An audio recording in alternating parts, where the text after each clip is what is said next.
Hello, everybody. Welcome to the 51st episode of what's now called the Inner Lenses with the usual crew. We got myself, Alec, Gabby, and Brett. Say hello, friends. Um, Hello. Today is June 17th, 2025, and we're taking a little different spin on the way we're starting our episode. So we've gotten on this topic of checking out what the national day of the day is. So on a quick little search, today is National Mascot Day, National Cherry Tart Day, National Apple Strudel Day, National Eat Your Vegetables Day, but not after you eat your cherry tart and your apple strudel, though. Then you get to your vegetables. And then finally, National Root Beer Day. Obviously, I don't know who's in charge of making these up and how they come to be, but I find them funny and, you know, something to talk about. It's just, where did these come from? No idea.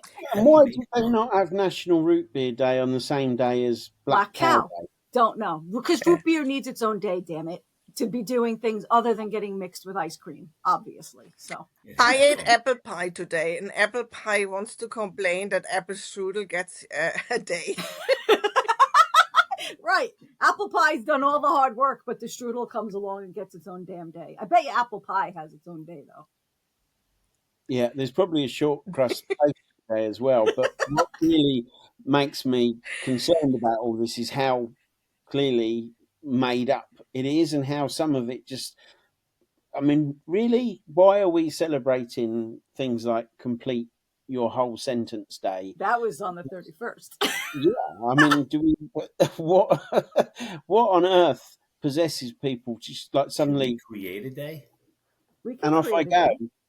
I don't know, but I find it to be, I think that it just brings a little levity in all the seriousness of life all the time, that we can have nonsensical days that mean zero, really, but can bring a little bit of fun into a day. And I honestly, I think it's genius marketing, because there are food establishments that use it's National Day of blah, come buy a donut. You know what I mean? I don't know. Like, I feel like it's something. Every day is National Donut Day for me. Well, on a slightly more serious note, back in 1631, does anybody know the name Mumtaz Mahal? Ring any bells? Mahal does. Mahal, yes. Do you know why? Because 1631, on the 17th of June, in childbirth, Mumtaz Mahal died, and her bereft husband, not alone, obviously, erected as a result the Taj Mahal, one of the most distinctive, iconic buildings probably in the world, and certainly in India. And what kind of interested me about that was the way someone's grief can translate into something that becomes so iconic for so many people. For instance, rewind back to, I think it was the 90s, the pictures of Princess Diana alone at the Taj Mahal just sparked national mourning, and it probably was global mourning, that this woman who's up there like with Grace Kelly in terms of fairy tale story is alone in this beacon of love, and pretty much put the nail in the coffin of part of a royal dynasty. So what do we think about iconic symbolism, purposes, reasons, personal impact even? I just will start, but sorry, Gab. Just the concept, the idea you said about how what grief can do to people and for people, right? And the devastation that this man felt at losing his wife, you know, at the point of her giving birth is, and he builds this momentous, magnificent.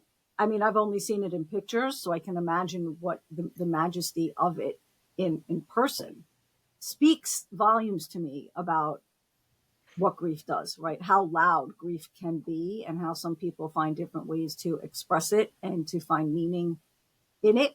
He created this magnificent structure to honor her and spill his love into it. So I'm just, struck by that, knowing that you can show your grief and you can honor those in any way that you want and find meaning any way that you want within the resources that you have. So if it's building this magnificent structure that stands the test of time and have people traveling far and wide to come see it and then learn the story, she will forever be remembered because of that. I think it's amazing. Mm. Yeah, and whilst we might not have immediately recognised the name, or Gabby recognised Mahal, I think most people are aware that the Taj Mahal was built as this symbol of love. So go on, Gabby. Yeah, for me, it's the symbolism which is interesting because you mentioned Lady Diana, and I mean, it was back in the 90s, and I remember the photographs. I remember her sitting there because it was in every newspaper, and that picture spoke more about what was going on than any article anyone could have written. So the symbolism of places and the symbolism of pictures can be so impactful. And we're Yeah. not, when most of the times we're not really aware of it, because even if we go around daily lives, um, the symbolism of what we bring along in body language, even what we wear, symbols we take with us, people pick up on it subconsciously. Mm. And we never think about that. We're not aware of that. Right. So, yeah, and putting it into words, I think it was a grieving for people. I mean, I didn't get it. I'm German. I didn't get the fascination with the royals. I right. It didn't. But I had friends in Germany who never talked about the royal family ever before until everything kicked off with Lady Diana and the breakup of her marriage and the symbolism. I think people actually grieved probably more about their own breakups and their own losses, and the symbolism of her and Taj Mahal brought it up for so many people. That's the only way I think I understood why my friends suddenly were obsessed Mm. with that story. And it was painful, obviously, to see, and without doubt, the press made absolutely the best field they could of the images. But to to be visiting that structure, knowing that you are under such a lens anyway, as she was very aware, and to have to be composed, there was no doubt in my mind the pain that she was feeling, but she composed herself. She was not a sniveling wreck as a lot of people would. You think of an average married couple in the same situation, there would probably have been tears, and yet she sat there looking over that reflecting pool, actually incredibly composed, probably deeply aware of what these images were going to cause, and yet maintained a kind of dignity that, I mean, I would have been bawling my eyes out, I suspect, because I'm a big softy. Hmm. Well, I mean, Princess Diana was known for that, wasn't she? For her, the way that she held herself, and she was just, I don't know, untouchable in her class and everything like that. She's very similar to Jackie Onassis, right? Jackie Kennedy, when she went royal family, the equation of American royal family of the Kennedys, right? And everything that they have gone through, the curses and whatever it is that their name brings. But when she lost her husband in a different way, but still lost him, she was the picture of grace, uh, composure, and keeping her children in order the same way that Lady Yeah. Diana did. I'm struck by the similarity. And the Kennedys, that era is often in literature referred to as the Camelot Mm-hmm. period, um, of American ideals. And there's also a great link with changing approach to authority after the Kennedys died. Mm. I did wonder, do you know the name of the knight by any chance that created the Round Table in Camelot? It was Circumference. But a bump. Well, not to be mistaken with his brother, uh, Circumcise, because that would have brought a much shorter reign. Um, We never, it never ends with the humor. I do have a question though, because this is just a language thing.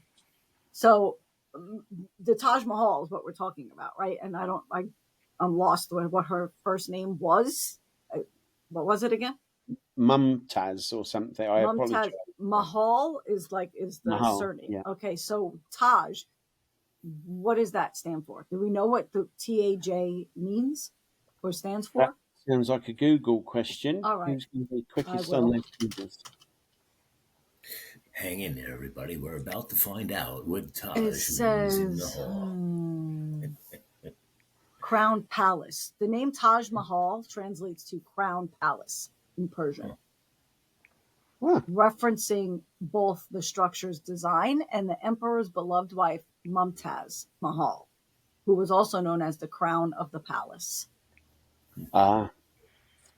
The mausoleum was built as a testament to Shah Jahan's love for her, and the name reflects both the grandeur of the building and its symbolic connection to their relationship.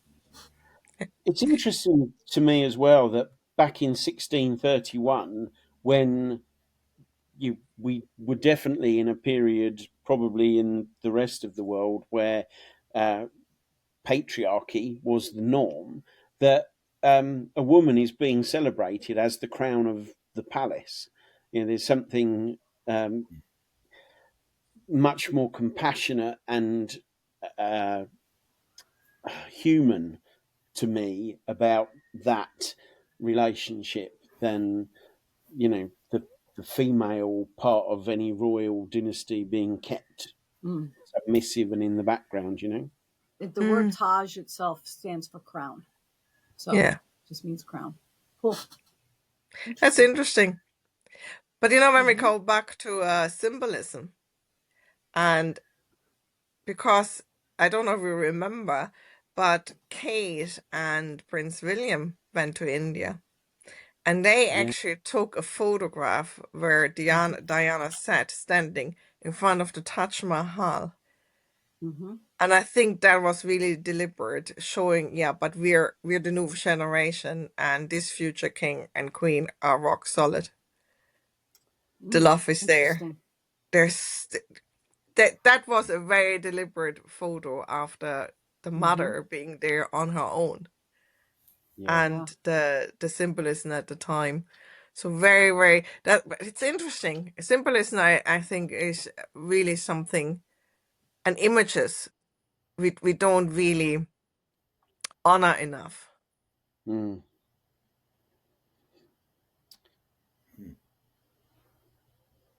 It's interesting because we keep saying that.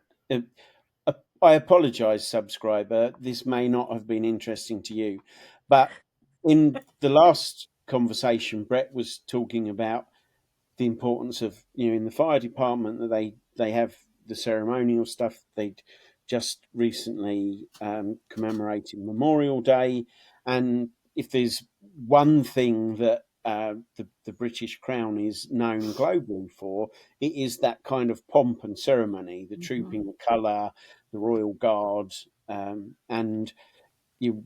Whilst there may be questions, and I'm not going off on a royalist rant here, but these are very, very uh, visually striking and globally recognised things. For instance, everybody knows that you do not mess with the royal guard. They stand like statues, they perform their duty, and you don't mess with that. So you get this, like we were talking about ceremony earlier.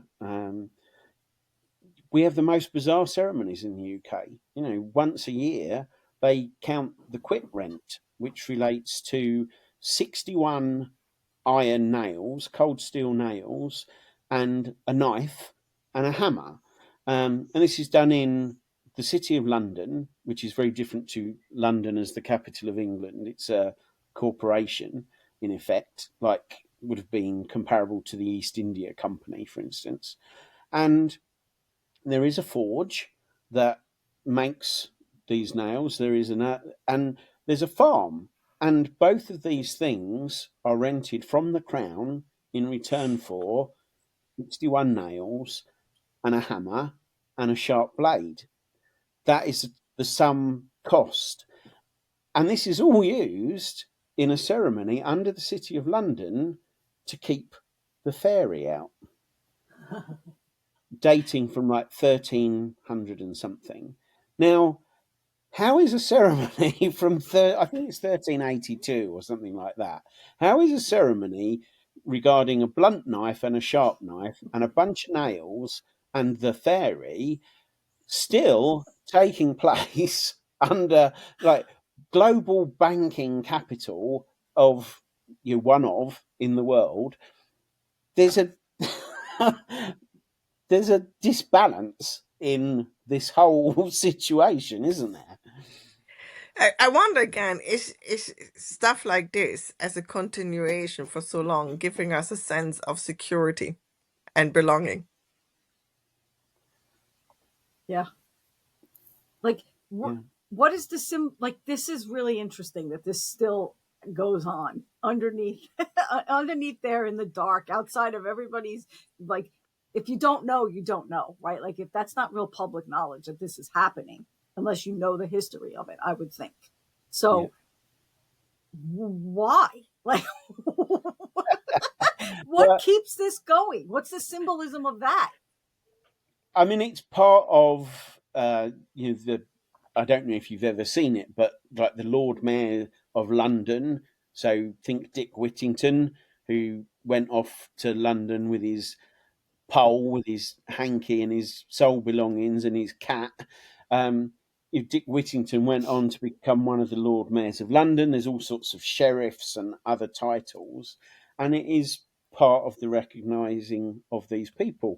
I mean, you can Google this; it's in Wikipedia, but there's also a book by a guy called Mike Shevden, a series of books, four in fact, that wherein he uses certain historical events, such as the Quitrents ceremony, that's Quit rents, as the basis for, let's say, a work of fiction, because at the root of this is the recognition of the land of the fairy, as in fairies, as a distinct thing. So at some point, the Crown of England recognised the domain of fairy.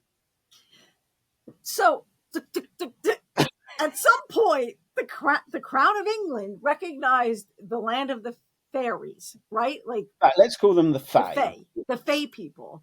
But we're hanging women for being midwives. What? Like, what's happening here?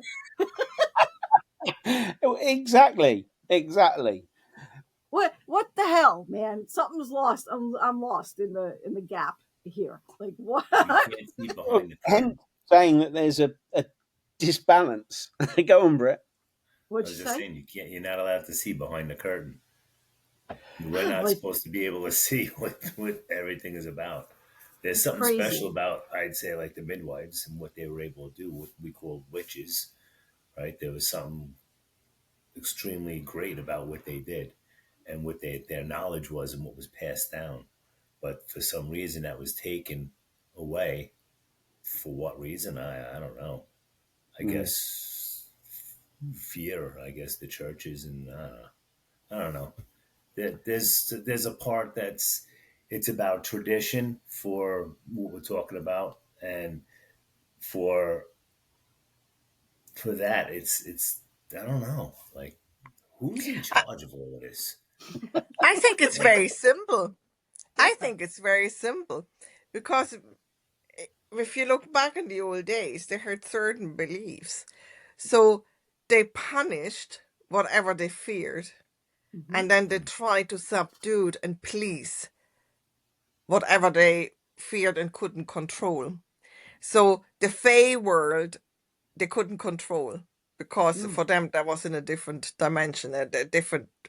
But they were behind the wheel. They couldn't do anything. They couldn't burn them on a stake to get rid of them. To put it into plain English. So they create a ceremony to appease them, to keep them quiet, to keep them happy, so they wouldn't do anything against the city of London, right? Very simple. So they create a ritual to keep them calm. While a midwife is a physical human being, and if a midwife knows the herbs how to abort children, which they knew, and they needed loads of workers and all that, they will go against them because they don't want it. And it's a physical human being, you can do something about it. And I think that's the difference. Yeah. And I just want to drop in for subscriber that we're going to go and do a bonus episode at some point entirely relating to the topic of witchcraft and those despicable artes with an E, because Gabby brought up an excellent point out of recording about the way that was used as a manipulation of power to, alter things. So a little bit of a hook and a trailer teaser there for you. We will go into that deeper at some point in the future. So we're talking about this symbolism, right? With the picture of Princess Diana and all sorts of how we get hooked into symbolism. So bringing it back to National Day of today, June 17th is National Mascot Day, which is as symbolic as it comes. I Yes. mean, when did that start? When was the first mascot named? I'm going to Google this while you discuss amongst yourselves, but I'm going to look this up and see if there's anything about. Well, I can tell you from a very bizarre. So, a young man back in the days of Oxford and Cambridge who was taking an exam demanded to be given his flagon of ale. And they're like, "What are you talking about?" And he said, it says in the instruments of charter or whatever of this university and this college that whilst taking an exam, I am entitled to a flagon of ale. So, sure enough, they sent off a steward and they came back with the closest thing they could find to a flagon of ale. And he had his drink during his and there's also things in these charters that limit the number of donks and things you can have at the front of your desk. However, young man, name escapes me, is called into the bursar's office about a week later, having taken the exam, and he is fined a guinea. And he's as shocked as Erika's face was then. Why are you fining me a guinea? Because in the same instruments of charter, in order to sit his exam, he should have had his sword with him, and he didn't. So, whilst they had probably for health and safety reasons, they didn't ask him to go and get a sword. But at what point do we look back on certain traditions like mascots and flagons and swords and say this really needs to be brought back to the modern era? For instance, you've probably all heard of the black cabs of London. They're quite famous. By law, each black cab should have in its trunk, its boot, a bale of hay to feed the horse. Obviously, they're not horse drawn anymore, but that law, that statute is still there.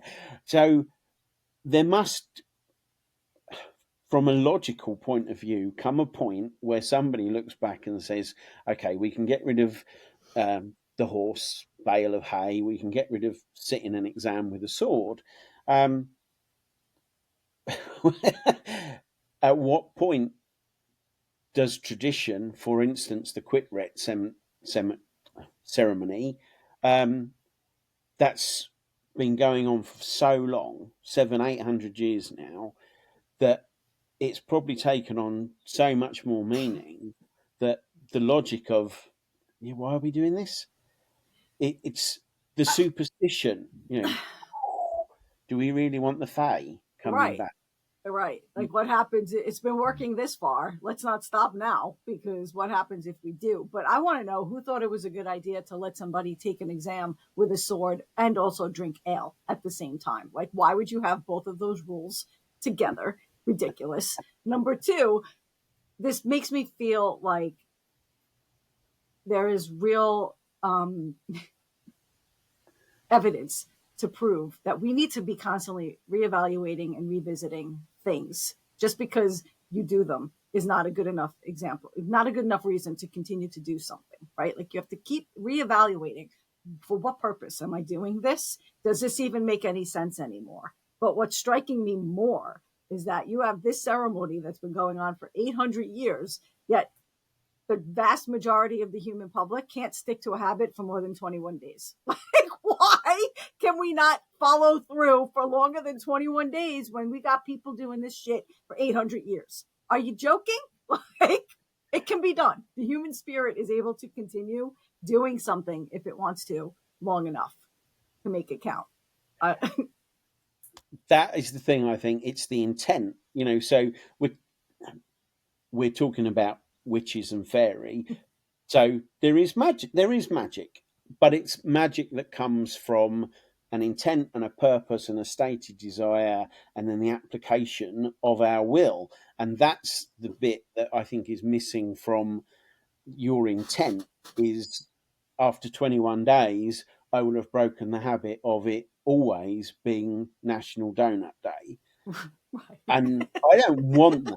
There's this secondary motivation in here that's going, donut. And it doesn't matter how many times over 21 days I say I will resist the donut. Somewhere in here I'm getting donut. And that's why habits are so difficult to form or to break. So the first modern mascot, talking about how mascots got developed, it was a live bear cub. Okay.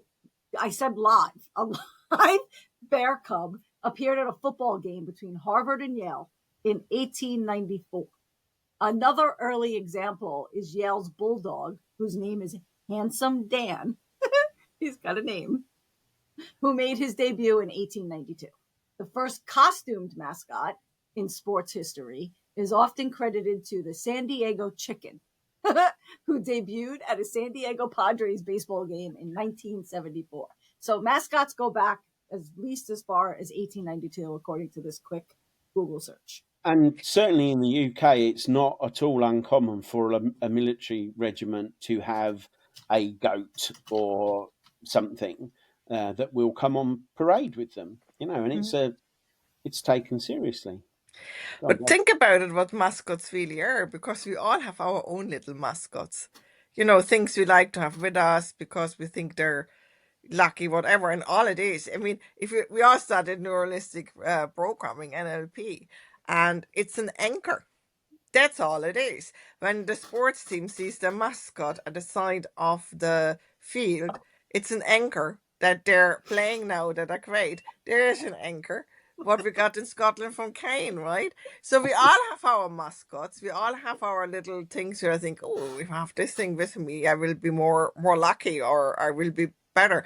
They're nothing else but NLP anchors, and a mascot is it in a big style for an entire team and the fans. Yeah, I think it goes deeper too. Like it speaks to like spirit and pride and all of that stuff. I mean, colleges go so far to steal each other's mascots at this point. It's like, well, I mean, and beyond that were the shaman who would go into spiritual battle and steal the energy of a tribe before a battle, or steal their totem.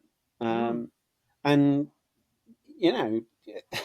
just so subscriber is aware, things like the little bottle of whiskey, Erika's lobster, I bet is there, because lobsters suffer pressure when they grow. This is something that we've learned and been told. They shed their skin. Yeah. There's whatever you call it. They shed something. Exactly. So that anchoring is very powerful. And again, we talked about it in earlier episode. This is the stuff that gets passed on.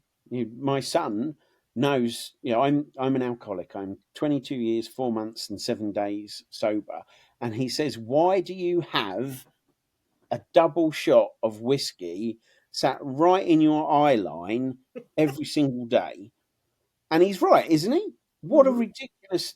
But it's because that is a symbol of something else. That is an inoculation against inherent stupidity, and he's learning this. I mean, whether or not he will ever want that shot of whiskey, not to drink, but he definitely is learning and picking up things like NLP anchors, positive or less so. And I know, don't get all upset about the word positive. But we pass this stuff on, and it becomes powerful whether we intend it to or not. Yeah, somebody a few years back, it's probably about 15 years ago, said to me, "You're really OCD." And I was like, "Me? Have you seen my place?" Right? I'm so far from OCD as OCD can go, right? But he said, "No, each time you leave the house, you lock the door, you rattle the door, you check again, and you rattle the door 3 times to make sure it's closed. This is really OCD." I was like, "But I'm not OCD. Where is this coming from?" And then I realized my mom used to do that. And I had seen her do that from childhood onwards. I just literally copied her, right? So to make sure that the door is really closed, rattle, rattle, rattle, right? And rattle again, and rattle again, and then I walk away. I'm not doing it anymore because I wasn't even aware I was doing it. But it's almost like a little mascot or these little rituals we were talking about. It was actually a ritual passed on to make sure everything is okay with the house and everything is okay, right? And it took me, because I did it for so long and my mom used to do it, it took me a long time to actually walk away and feel okay about it. I walked away and I felt like, no, something is going to happen to the house. Of course, nothing happened, right? But it took me weeks. Yeah. The true test, though, did you get in the car after you did rattle it 3 times and then get in the car and say, shit, did I rattle it 3 times and have to get back out and go check? Because that's the test. I've done that. I've been like, oh, did I do that? Oh, is the house going to burn down because I forgot to shut the coffee pot off or something, I had a client who had a tendency not dissimilar, and we established it was a security thing. Have I locked the house? Will my property still be there? And we inserted a pattern interrupt, and I said, you just come up with a word, and when you've tested the door once, you announce either out loud or in your mind whichever word you choose, and then you can remind yourself, yes, I shouted cockerel as I walked away from the door. And about 2 weeks later, I get an email, and it was literally what you said, Erika. What if I get to work and I only think I remember shouting cockerel? Do I have to go back and check? Do I need a second word to say to make sure that I remember to say, damn that cockerel? And how far do you take this? It's true. That's why it's a disorder, right? A disorder, because that it gets in the way of your functioning. I read a book when I was in college, taking a psychology class called "The Boy Who Couldn't Stop Washing," and it was about OCD, right? Like the real intense types that they can't even get out of the house because of that kind of thing. But there was an example in the book, and I'm paraphrasing, so don't hold me to this, but it was something like. The person they were talking about was on their way to college to go take an exam. And they thought they could have sworn that they hit something in the road, right? Like, so they turned around and went back and looked, didn't see anything, got a little bit further, and then was like, nah, I got to go back again because I could have sworn that I did it. And this went on and on and on. And it escalated to the point where they not only they would get out of the car and go, look now, where they missed the whole exam, right? So I think that is where we can differentiate. Maybe we all have a little tendency to be OCD where we double, triple check something. But when it gets in the way of the functioning and you just cannot stop the repetitive loop of, but what if, and then it's, escalated beyond, or you can't get out of your house because you have to flip switches number of time and walk back and forth over a threshold before you can leave. I think that's the test. I think that's when you go get professional help, when you cannot function. Yeah, I think you've nailed it. And, that takes us into the realms of the irrational, as we had with the irrational fears. If you can understand why you don't like the clown, the button, or anything else, that's okay. If you can't help but you keep washing your hands, whatever it is, and it has become a pressure on your daily life, then my son has to kiss you 7 times to say goodbye, Oh, and he will walk. Was that 6 or no? It was 7. Are you sure it was 7? And he will come back and make sure that, but he'll do another 7. I'm not particularly good at maths, but multiples of 7 potentially get into the realms of being something that could prevent your day going about. mm. And So that's the point, isn't it? Because we all have our little quirks and our little habits. And you know what? Everything is okay as long that it doesn't become a problem, which holds you back from living. yeah, Yeah. we started this topic talking about the Taj Mahal and where it came from and why and what it represented, turning your grief into something great and like honoring or whatever. And it just seamlessly blends into this, right? Like how we all have some things that are symbolic to us or anchors to us. And it's no surprise to me, right? How related going through grief can be definitely related to finding symbolic to help you anchor back into remembering or keeping connected to whatever it is that you have lost. So we always tend to do this in our episodes without realizing that we're doing it. We start somewhere without knowing where we're going, and we wind up back connecting it. We're pretty good at that, and we don't even try. Look at that. We don't even try. Unscripted and all.